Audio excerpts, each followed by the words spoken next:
Audrey Hepburn once stated that nothing is impossible. The word itself says I'm possible. I remember hearing this quote many times growing up when I was feeling discouraged. When I was only 18 years old, roughly 4 years ago, I had a team of doctors at Tulane University tell me that it might be years before I'm able to read through a book. I remember walking out of that office on my college campus and thinking that I may never be healed to the point of taking a speech class, but here we are. There was some truth behind Ms. Hepburn's statement. At the time, I had just recently graduated from Goreville High School. I had scholarships there at the school that were based solely on the fact that I can read and run. These were two things that I had been capable of doing my whole life that I was told may take years before I'm able to do again. I'm speaking to you today to tell my own little tale of perseverance.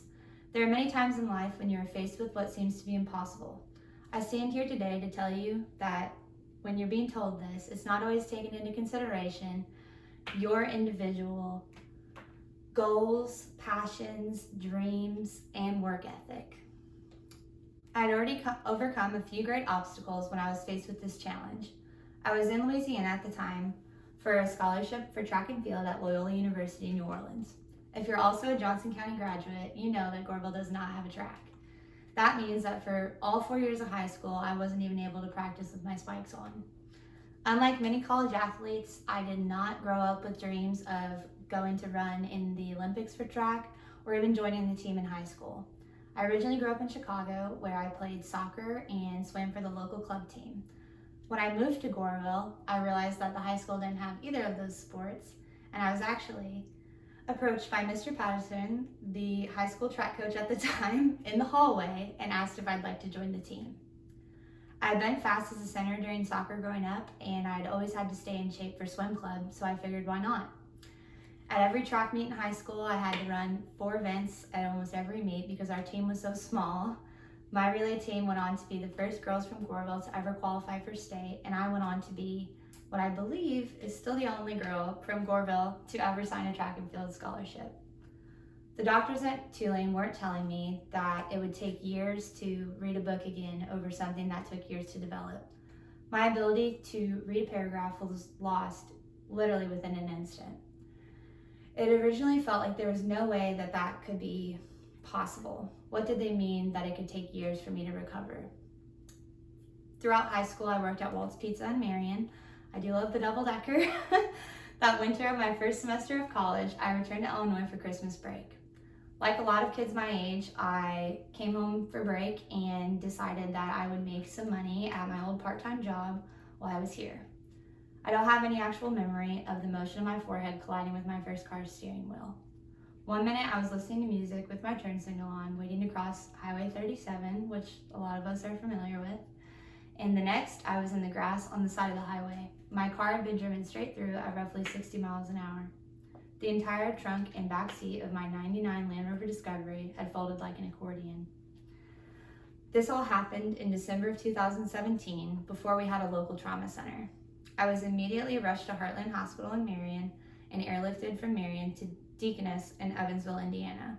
What they didn't know was I was already that girl that had made it to a level of athletics that only 2% of high school athletes ever achieve, training in the parking lot without my spikes on.